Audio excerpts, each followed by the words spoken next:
Thanks for listening to the Lakers Fast Break podcast, part of the Hoopheads Podcast Network. Check out all their awesome basketball shows today at hoopheadspod.com.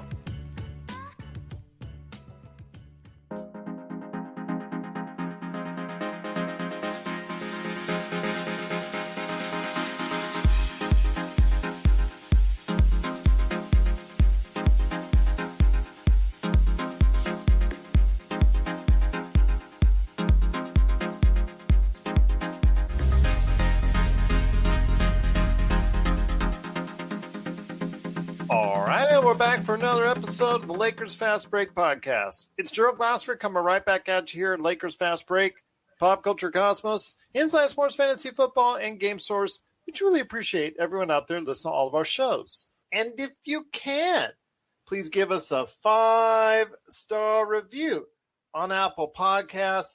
Plus, if you can like, share, subscribe, follow, or do anything that you can to support us right here at the Lakers Fast Break, it is sincerely appreciated. Can we just do a mulligan, a do-over, or something like that? Because the Lakers clearly weren't prepared to play today, and the bad start got even worse that they took off of in the first quarter because AD, Anthony Davis, unfortunately, after 9 minutes, went out with back spasms. But by that time, the fire had already started, and it just kept going and going and going. And unfortunately, they led by, I think, 23 at the half. The Clippers did in tonight's game, and just basically put in cruise control from there, and ended up defeating the Lakers handily, 118-94. Just a disappointing game overall, with the only highlight being Kyle Kuzma's performance, 25 points and 5 rebounds. But outside of that, really not much more to talk about. Anything that's positive anyways. 37% from the field, 27% from three-point area, and 62% from the line. These are bad numbers all the way around.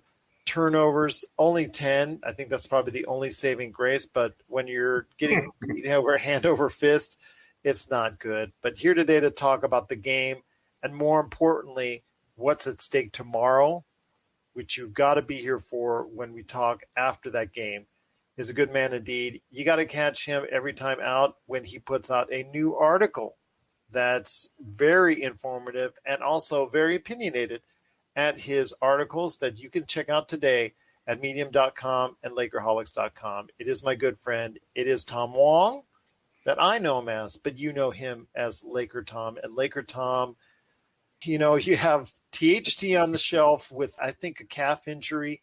He was sidelined before the game. You have Schroeder in health and safety protocols. Most likely he has the coronavirus. You have LeBron, who the latest word is that he's going to be out another couple games at the very minimum. Said next week at the earliest that he would be available. And Anthony Davis, after a inspiring performance on Monday in the victory over the Denver Nuggets, unfortunately after 9 minutes of lethargic play, back spasms started occurring. And as I'm not going to go ahead and beat up on Anthony Davis on that because, as someone who has had and experienced back spasms and has back issues, that I know that's a world of hurt. If something's wrong with your back, you just cannot play NBA basketball. Mm-hmm. I mean, the reactions are just, it's just that impending pain that it's going to happen when you make certain moves. There's nothing more debilitating that I've found in sports than having a bad back. I mean, you can have a sore arm, I guess, if you're a pitcher or a quarterback, but pretty much a bad back takes away your athleticism. Yeah. And it makes you so tentative because you don't want to react in fast time. And in some ways you don't have the physicality to do it because of your back. Mm-hmm. It's kind of funny. You mentioned the 11 turnovers that we had. We forced 22 turnovers and only had 11, and you'd think we'd benefit from that. The truth of the matter is those 11 turnovers that we made led to 30 points. Talk about the basketball gods just really shutting you down, because that was the one category the Lakers did well in, and they ended up, having a bad beat on that one too. So it was a tough game all the way around. Defense was awful. Let me run these numbers real quick. 53% from the field for the Clippers, 41% from three, and 88 at the free throw line. Dominated on all three ends there. At this point, if you're a Lakers fan, you're thinking play-in. You're thinking seventh place right now. Tomorrow is a huge, huge game. If there's any hope for the Lakers to holding on to the sixth seed, because Dallas, with their victory tonight, is starting to distance themselves from both Portland and also the Lakers. So they pretty much got fifth at this point in time because they've got the tiebreaker on the Lakers. But even if the Lakers win tomorrow night, they're still probably going to be at the best sixth seed. But yeah, it's going to be very concerning tomorrow night if you're losing at Portland. I told you before, after we left the air, I said that they would lose this game but win tomorrow, and I'm hoping. Yeah, I sort of predicted the same thing too. Yeah, it's just something that we're half right. We're half right, man. Yeah, but this is the half I didn't want to be right on. Yeah, well, I want to hear. It's always a parlay because you got to win both halves of it when you make that prediction. Well, I want to hear your thoughts though on tomorrow's game and how important it is for the Los Angeles Lakers. I'm pretty much convinced that we're probably going to end up in the seventh seed and be in the tournament, but at least it's double elimination for the seventh and eighth seeds, so when we're not going to fall further than that. So it's hard to imagine us losing twice in a row in the play-in tournament. And I think the team has pretty well accepted that there is no championship unless we're healthy. So therefore you just it doesn't matter where you seed. That's a secondary factor because all it really matters is you get healthy. And that means that I sure wouldn't be playing Anthony Davis tomorrow. I just accept that seventh seed. We have still have two tough games. We've got Phoenix on the way. Portland and Phoenix, that's New York games. You lose those two games and you're definitely in the seventh seed. You do have 4 games that are winnable, and you hope LeBron is back by those last 4 games, and you hope that AD really didn't hurt anything in this particular thing. Man, that was just like a slap in the face to see him just step backwards and step on a hidden wheel from a table there on the sidelines. And that's all it takes. There's a few things. There's a few things that do jump out at me in these games because while I thought we would do better in these games, but I didn't think we'd still be injured like we are. But what sort of jumped out at me is that the center situation is starting to get clearer each game. Tonight it was, we were down by 25 before Drummond even scored his third and fourth points of the night. Yep. And he turned the ball over several times and he'd missed bunnies off of certain plays. And I was keeping track of it also on a side scoreboard. The Clippers centers were over the Lakers centers, and that includes Marc Gasol. They were over the Los Angeles Lakers at one time by 25-0. Right. It all comes down to health because you have to have AD at the 5 if you're going to win the championship. Yeah. You're not going to win the championship with Gasol, Harrell, and Drummond playing your 48 minutes at center. I don't care what kind of combination you put in. Either the most favorable combination that I would choose, which would be Gasol, Drummond, and Harrell in that order, and maybe Gasol, Harrell, and Drummond in that order even. If Drummond still doesn't – this is a game where if he cannot beat the Clippers centers, what is he going to do? It's impossible to imagine him prevailing over any other center other than possibly the Nets, just because they're really weak on the inside. But he's not going to prevail over the Jazz. He's not going to prevail over the Clippers. He's not going to prevail over the Nuggets. He's just an odd player in a sense that he's so inefficient for being so athletic. He's the guy that everybody who's out here watching him play, who's ever coached basketball at all, at any level, says, man, I wish I had a kid like that to teach how to do the right things and how to understand where he is on the floor and have some sense of the flow of the ball and the flow of the players in the game. Those are the essentials for basketball intelligence. And Dre just doesn't have those, the Clippers play drop coverage off of their centers. So every time you set a pick and roll, the center's not going to let anybody get behind him. And he's going to give you that little mid-range shot if you want to take it and so forth.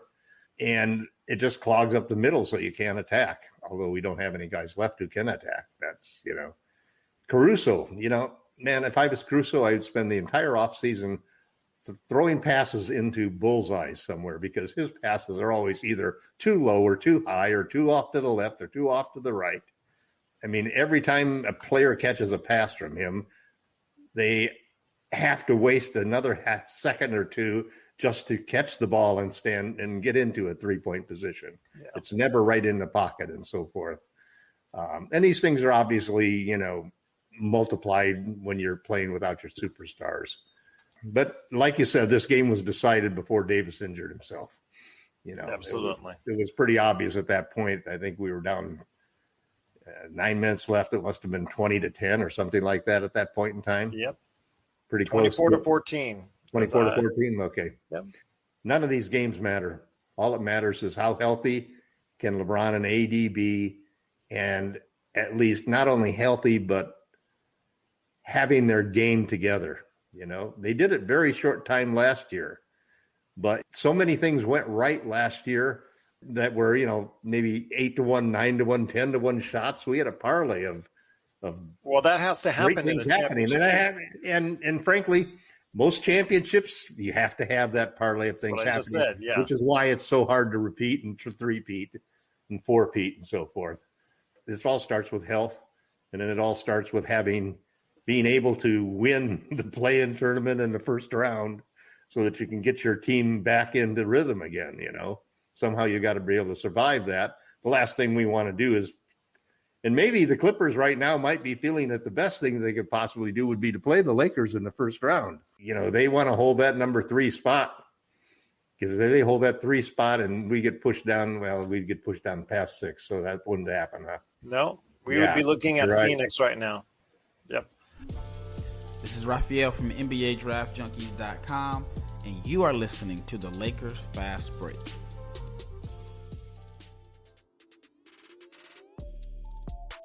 Hey, hoopheads, we all hate ankle sprains, and they happen way too often. Ankle injuries are the #1 sports-related injury. Arise is trying to change that. With the iFast, your athletes get preventative protection and full mobility. Athletes no longer need to wear bulky braces that limit performance and give mediocre protection. Anyone playing sports should be using these products. Keep your athletes in the game. Don't wait for them to get hurt to take action. Visit www.arise.com, spelled ARYSE, and use the code HOOPHEADS to get 20% off the future of performance. That's ARYSE.com with promo code HOOPHEADS to get 20% off.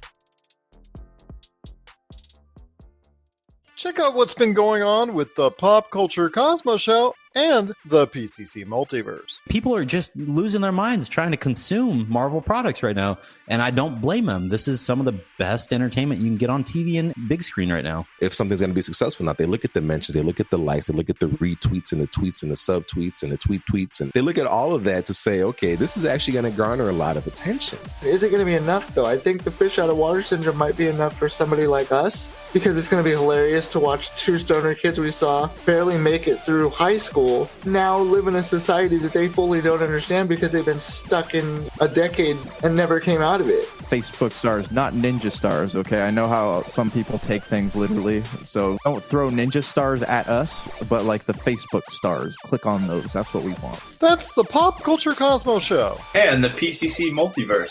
Catch our shows on Worldwide Radio 7 days a week and wherever you get your podcasts.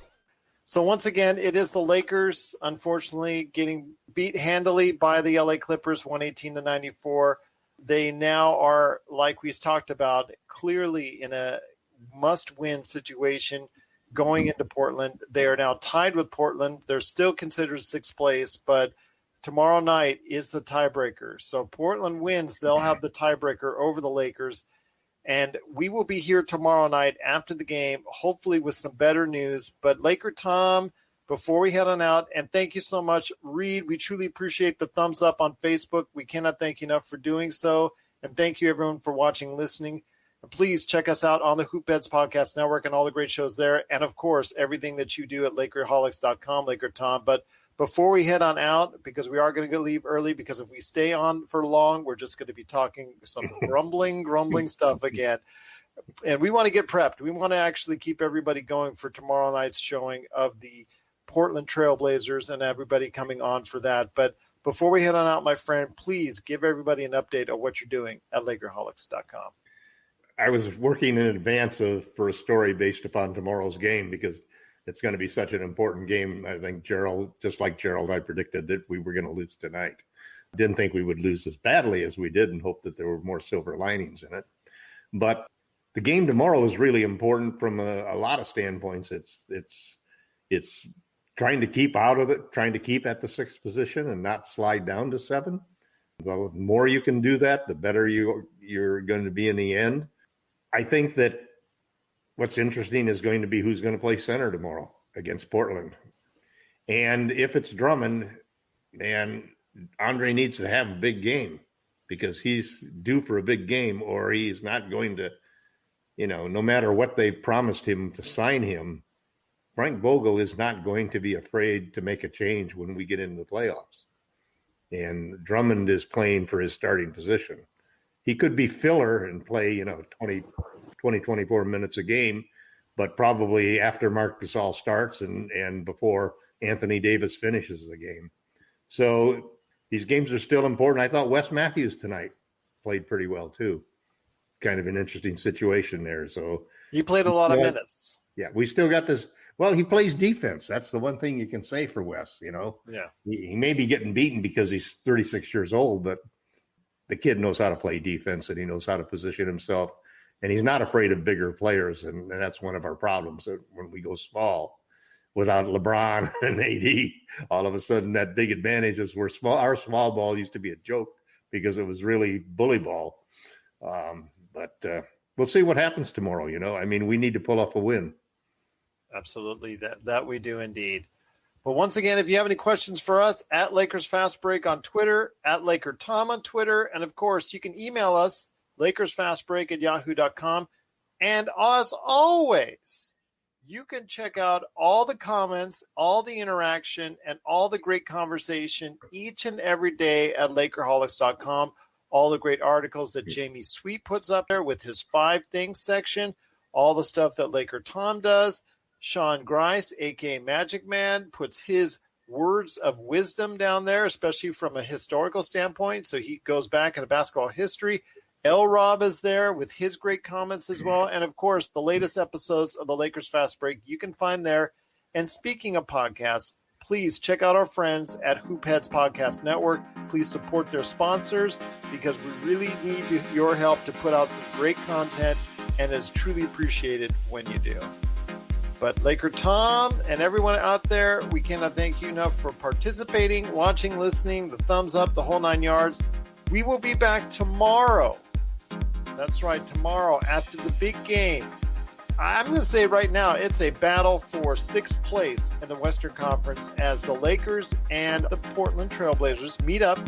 And we'll be here after the game to talk to you about what's going on in the standings, what's going on with the game itself.